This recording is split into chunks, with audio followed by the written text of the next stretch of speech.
Saat itu Ridwan yang sedang menaiki barang ke atas mobil tiba-tiba dimarahi Asun dengan kata-kata kasar. Ridwan yang saat itu merasa terus-menerus dihina serta direndahkan oleh Asun akhirnya tidak mampu menahan emosinya.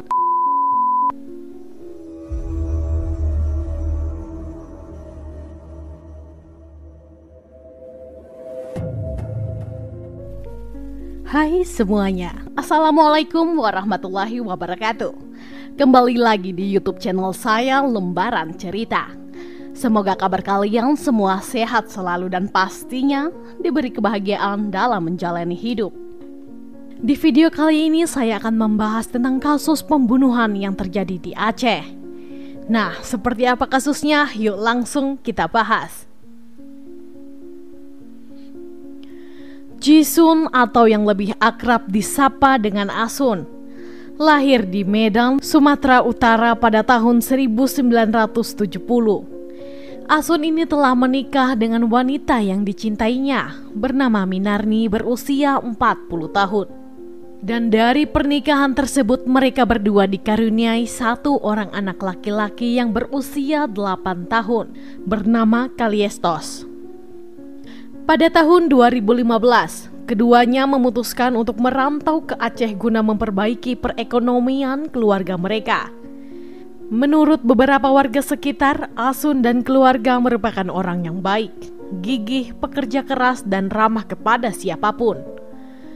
Selama berada di Aceh, pasangan suami istri ini tinggal di sebuah ruko tepatnya di daerah Gampong Mulia, Kecamatan Kuta Alam, Aceh. Dan di ruko tersebutlah mereka berdua membangun usaha bersama, yakni sebuah toko yang berjualan makanan ringan secara eceran maupun grosir. Ruko tersebutlah yang menjadi saksi bisu bagaimana perjuangan keduanya, karena selain dijadikan rumah tinggal sekaligus toko, ruko itu juga dijadikan sebagai gudang tempat penyimpanan barang. Awalnya usaha yang telah mereka bangun ini aman-aman saja. Namun sejak salah satu pegawai sekaligus sopirnya mengundurkan diri dikarenakan penyakit stroke, mereka pun mulai kewalahan untuk menjalankan bisnisnya.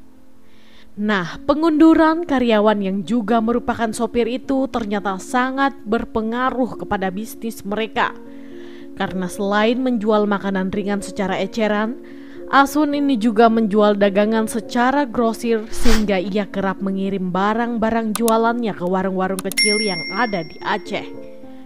Karena keduanya merasa kesulitan menjalankan usaha tanpa karyawan, Asun dan istri memutuskan untuk membuka lowongan pekerjaan untuk membantu usaha keduanya.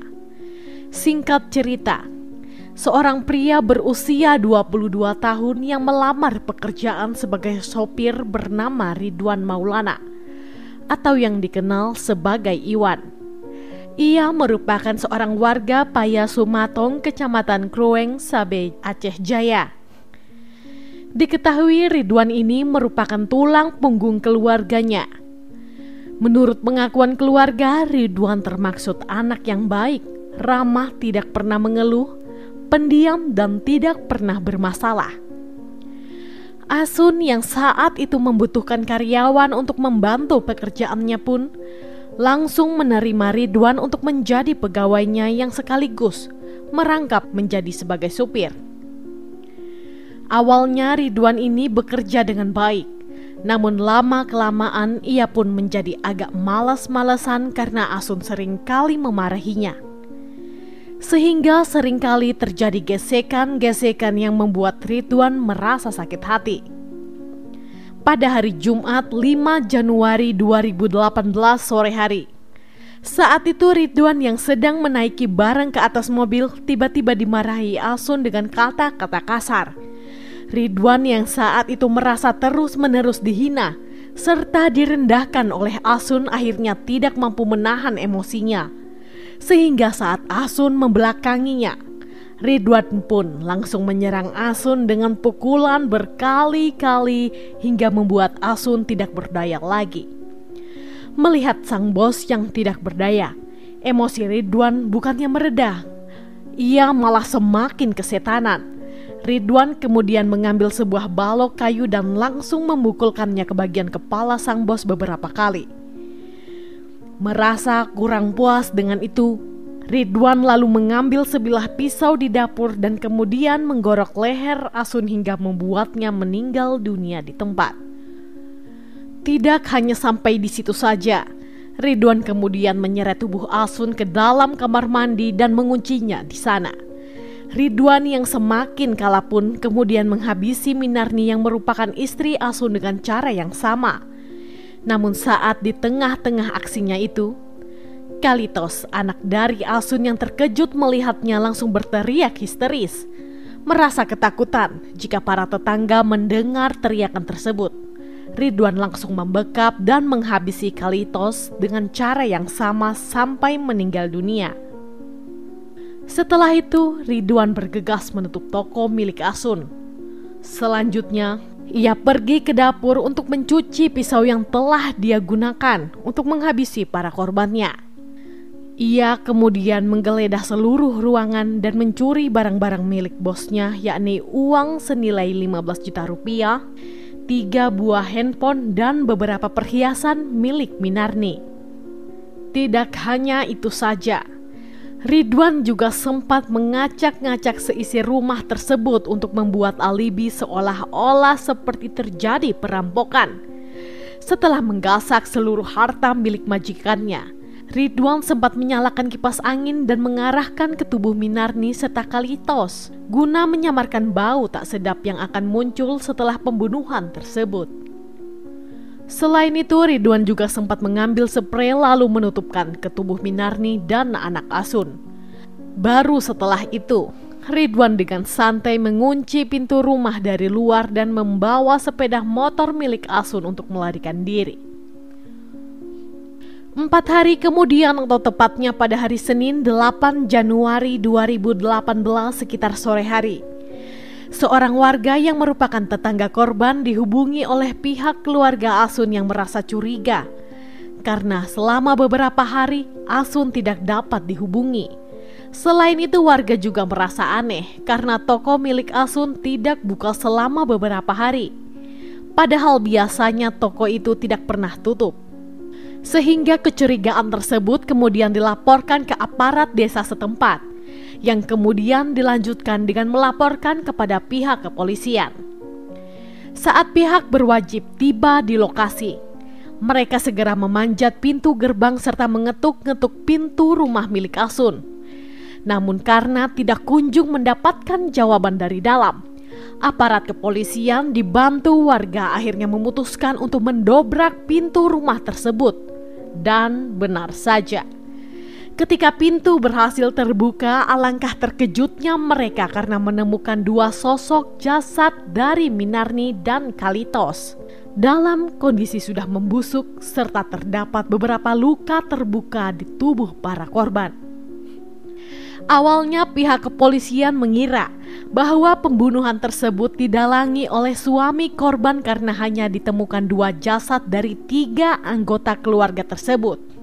Namun setelah dilakukan penggeledahan secara menyeluruh di seluruh ruangan ruko, akhirnya pihak kepolisian juga menemukan jasad Asun berada di salah satu kamar mandi yang ada di dalam ruko itu. Sehingga dugaan awal pihak kepolisian akhirnya terpatahkan. Aparat kepolisian kemudian segera mengevakuasi ketiga jasad tersebut ke RSUD Dr. Zainuddin Abidin untuk dilakukan otopsi. Dan berdasarkan hasil otopsi, diketahui bahwa mereka meninggal dunia karena luka benda tajam dan benda tumpul. Tim penyidik pun juga segera melakukan penyelidikan serta olah TKP untuk mengumpulkan bukti-bukti dan memintai keterangan dari warga sekitar.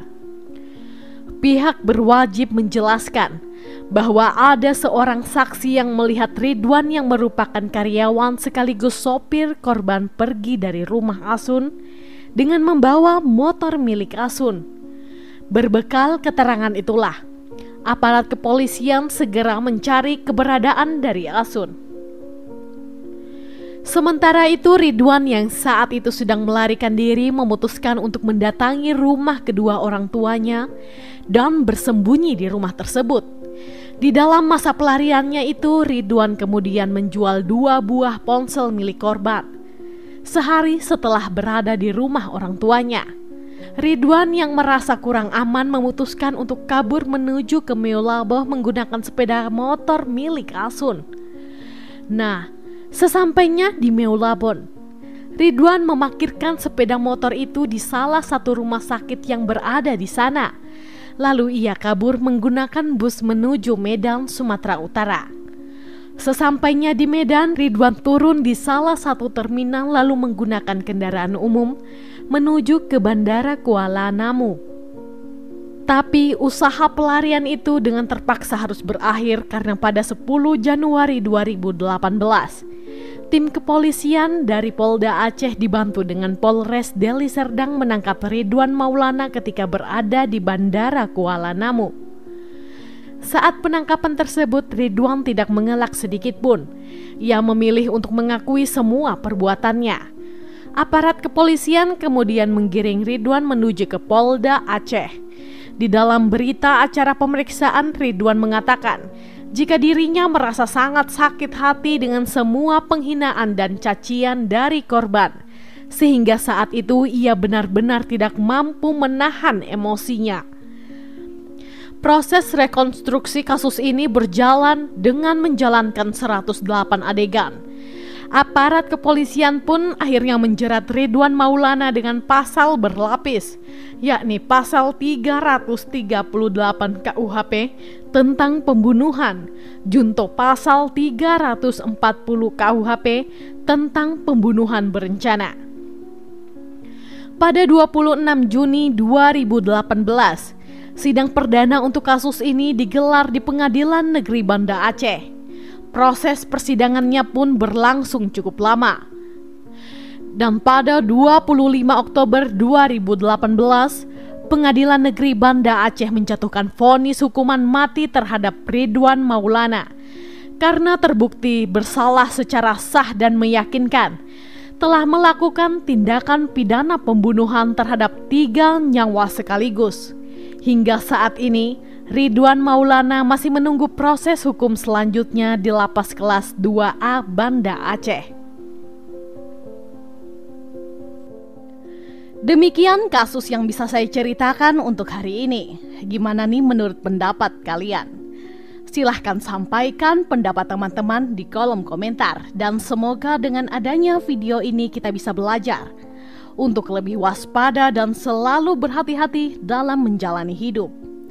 Saya sendiri tidak akan pernah bosan untuk mengingatkan, selalu libatkan Tuhan di setiap tindakan kita, karena kita tidak akan pernah tahu apa yang akan terjadi ke depannya.